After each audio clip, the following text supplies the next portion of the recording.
तो अगर आप भी शेयर मार्केट में जो है इन्वेस्टमेंट करना चाहते हो, या फिर ट्रेडिंग के बारे में आपने सुना है कि शेयर मार्केट में लोग जो है पैसे डालते हैं और वहाँ से जो है लोग लाखों करोड़ों कमाते हैं, तो क्या वो सच्चा है, लोग पैसे कमाते हैं? और अगर आप भी कमाना चाहते हो तो आप क्या बनना चाहते हो, ट्रेडर बनना चाहते हो या इन्वेस्टर बनना चाहते हो? आपके मन में डाउट है तो इस वीडियो को लास्ट तक देखते रहो, मैं आपके सारे डाउट क्लियर करूँगा और बताऊँगा कि कहाँ पर ज़्यादा पैसा मिलता है और कहाँ पर कम। और सबसे पहले आपको जो है कहाँ पर पैसा लगाना चाहिए, बस आप वीडियो को लास्ट तक देखते रहना। अगर आप वीडियो को जो है स्किप कर दोगे तो मैं आपको गारंटी के साथ कह सकता हूँ आप 1 रुपया भी जो है नहीं कमा पाओगे। तो वीडियो को लास्ट तक देखते रहें। और अगर आप हमारे चैनल पर नए हैं तो चैनल को सब्सक्राइब कर लेना, साथ में बेल आइकन को भी प्रेस कर लेना, क्योंकि इसी तरह की और हेल्पफुल वीडियो जो है मैं आपके लिए आगे लेके आता रहूँगा। तो दोस्तों, आगे बढ़ने से पहले मैं आपको बता दूं, अगर आप शेयर मार्केट में पैसा लगाना चाहते हैं, मतलब शेयर बाय करना चाहते हैं या फिर एसआईपी भी करना चाहते हैं, कुछ भी करना चाहते हैं शेयर मार्केट में, तो उसके लिए आपके पास जो है डीमेट अकाउंट होना चाहिए। तभी आप जो है इन्वेस्टमेंट या ट्रेडिंग कर पाओगे शेयर मार्केट में। तो अगर आपके पास डीमेट अकाउंट है तो ठीक है, अगर नहीं है तो मैंने डिस्क्रिप्शन बॉक्स में जो है एक डीमेट अकाउंट का लिंक दे दिया, जो कि इंडिया का नंबर 1 स्टॉक ब्रोकर है जिसका नाम है जीरोधा। तो वहाँ से जाके जो आप अपना अकाउंट जो है आसानी से ओपन कर सकते हो। वहाँ से जाके जो आप अपना अकाउंट जो है आसानी से ओपन कर सकते हो। तो अगर आपको अकाउंट ओपन करना नहीं आता, स्टेप बाय स्टेप सीखना चाहते हो, नीचे कमेंट बॉक्स में डीमेट अकाउंट टाइप कर दो, मैं वीडियो ले आऊँगा जिसमें मैं आपको जो है स्टेप बाय स्टेप बताऊँगा कि डीमेट अकाउंट जो है कैसे ओपन कर सकते हैं और कैसे करते हैं। जैसे आप देख सकते हो कि सामने लिखा हुआ आ रहा है आपके सामने इन्वेस्टिंग बस ट्रेडिंग। तो सबसे पहले तो हम बात कर लेते हैं इन्वेस्टिंग की, कि इन्वेस्टिंग होती क्या है। इन्वेस्टिंग में मतलब कि आपके पास अगर मान लो कि 1 लाख रुपया एक्स्ट्रा पड़ा हुआ है, तो वो आप मतलब कि आप चाहते हो कि 5 साल या 10 साल तक आपके पास मतलब कि वो पैसा जो है डबल या 5 गुना 10 गुना हो जाए। तो आप क्या करते हो कि आप तो जहाँ एफडी में करवाते हो, एफडी में आपको जो है 6 से 7% रिटर्न मिलता है, लेकिन उसमें रिस्क जो है बहुत ही कम होता है। और आरडी भी होती है, और वो सारे मतलब बैंक्स में अगर आप रखते हो, सेविंग्स में रखते हो, तो वहाँ पे भी आपको जो है कुछ परसेंट रिटर्न मिलता है, जो कि 2 से 4% तक होता है। अगर आप एफडी में करवाते हो तो आपको जो है 6 से 7% तक मिलता है, लेकिन अगर म्यूचुअल फंड में लगाते हो तो वहाँ से आपको जो है 12 से 15% तक जो है रिटर्न मिल जाता है। तो इसी को बोलते हैं इन्वेस्टिंग। और इसके साथ साथ जो है एक शेयर भी होते हैं, मतलब कि अगर आपने किसी कंपनी में इन्वेस्टमेंट की, मान लो कि आईटीसी का आपने नाम सुना होगा, अगर नहीं सुना तो मैंने इस पर जो है डिटेल में वीडियो बनाई है कि आईटीसी का बिज़नेस क्या होता है। और जैसे एमआरएफ के टायर होंगे, और आप मैगी खाते हो, उसका नेस्ले का शेयर होता है।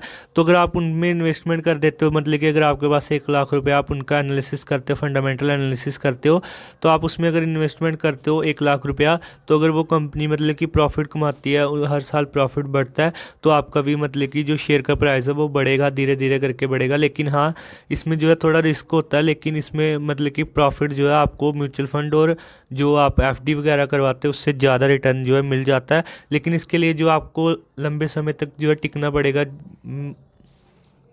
मतलब कि 5 साल या 10 साल, इससे ज़्यादा आप अगर होल्ड कर सकते हो तभी आप जो है रिटर्न अच्छा खासा मतलब कि कमा पाओगे। अदरवाइज़ आप जो, अगर आप सोचते हो कि आज मैंने शेयर बाय किया, जहाँ म्यूचुअल फंड में एसआईपी की इन्वेस्टिंग की, मतलब कि एसआईपी की, तो आने वाले मतलब कि 2-3 महीने में या 1 साल के अंदर अंदर ही जो है मेरा पैसा 1 लाख का 10 लाख बन जाए या 5 लाख बन जाए। तो मैं आपको बता दूं, ऐसा बिल्कुल भी नहीं होता शेयर मार्केट में। आपको थोड़ा सा टाइम वेट करना पड़ता है, तभी आपका पैसा जो है डबल होगा, अदरवाइज़ जो है नहीं होगा। वो भी तब होगा अगर आपने कोई अच्छी कंपनी जो है चूज़ की होगी और उसका मतलब कि पूरा एनालिसिस किया होगा, फंडामेंटल एनालिसिस। तो फंडामेंटल एनालिसिस कैसे करते हैं और क्या मतलब कि क्या क्या देखना होता है उसमें, तो उसमें मैंने जो है एक डिटेल में वीडियो बनाई हुई है, जिसका लिंक आपको जो है डिस्क्रिप्शन बॉक्स में मिल जाएगा। वहाँ से जाके जो अगर वो वीडियो आप देखते हो तो आप किसी भी कंपनी का जो फंडामेंटल एनालिसिस कर सकते हो। उसके बाद जो आप खुद से जो है कोई भी कंपनी का शेयर जो है मतलब कि बाय कर सकते हो। आपको किसी की भी वीडियो देखने की ज़रूरत जो है नहीं पड़ेगी, और ना ही आपको किसी को पूछने की ज़रूरत पड़ेगी कि क्या मैं ये शेयर बाय कर लूँ या नहीं, कितने दिन के लिए करूँ, कितने साल के लिए करूँ। तो वो वीडियो भी ज़रूर देख लें, पहले इस वीडियो को देख लें, उसके बाद वो वीडियो देखें। आई होप दोस्तों आप इन्वेस्टिंग के बारे में समझ गए होंगे कि इन्वेस्टिंग क्या होती है। तो बात कर लेते हैं ट्रेडिंग। तो ट्रेडिंग में दोस्तों क्या होता है कि जैसे कि आपको आज मतलब कि आपने आज ट्रेड लिया तो आपको आज ही प्रॉफिट होगा, आज ही लॉस होगा, इसमें आता है इंट्राडे ट्रेडिंग। तो इंट्राडे में मतलब कि आपको अगर मान लो कि आज आपने 1 लाख रुपया लगाया, वो 1 लाख का अगर आपका 10 लाख बन जाता है, ट्रेडिंग में पॉसिबल है। लेकिन इसमें जो है नुकसान भी जो है 95% लोग जो है अपना नुकसान करते हैं। तो ट्रेडिंग में जैसे मान लो कि आपको आज ही प्रॉफिट हुआ, मतलब कि 1 लाख लगाया, आपका 5 लाख बन गया, तो आज ही आपको निकलना पड़ेगा, फिर चाहे कुछ भी करो। 3 बजे से मतलब 3:30 मार्केट बंद होती है, उससे पहले पहले जो आपको एग्ज़िट करना पड़ेगा। अगर आप एग्ज़िट नहीं करते तो ब्रोकर जो अभी आपने जहाँ पे भी डीमैट अकाउंट ओपन किया होगा तो उसमें आपका अकाउंट जो है मतलब कि जो भी होल्डिंग होगी वो एग्ज़िट हो जाएगी, पोजीशन सॉरी वो एग्ज़िट हो जाएगी। और कुछ चार्जेस जो है गवर्नमेंट की तरफ से, सेबी की तरफ से जो है लगेंगे।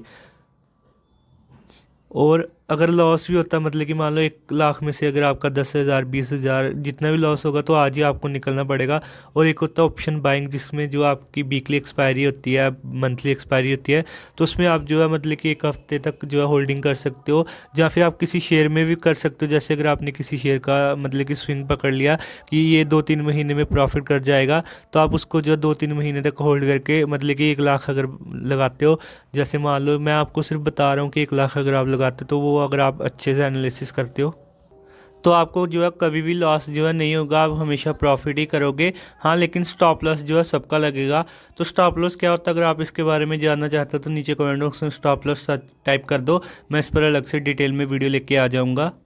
तो अब बात कर लेते हैं रिस्क एंड रिवार्ड की। तो ये क्या होता है, तो इसमें दोस्तों आपको पता होना चाहिए कि जब भी आप ट्रेडिंग कर रहे हो या इन्वेस्टिंग कर रहे हो तो आपको ये पता होना चाहिए कि मैं कितना रिस्क ले रहा हूँ। अगर आप 1 लाख रुपया लगा रहे हो तो आप ये सोच के चलो कि अगर मुझे लॉस होगा भी तो मैं कितना लॉस जो है सहने के लिए तैयार हूँ। अगर मान लो कि आप सिर्फ 10,000 तक लॉस सहने को तैयार हो तो आप प्रॉफिट कितना कर सकते हो। मतलब कि जैसे अगर आपने मान लो लगाया 1 लाख रुपया लगाया, तो आप चाहते हो कि मेरा अगर मतलब कि 10,000 का लॉस हो जाता है, मतलब कि 19,000 बच जाता है, तो 10,000 का लॉस ले रहे हो तो आपको 20,000 तक जो है प्रॉफिट चाहिए चाहिए, मतलब उसका 2 गुना 1:2 1:3 आपको जो है प्रॉफिट होना चाहिए। तभी आप जो है रिस्क एंड रिवार्ड रेशियो, इसी को कहते हैं कि अगर आपने 1 लाख रुपया लगाया उसमें से 10,000 का अगर आप स्टॉप लॉस रखते हो कि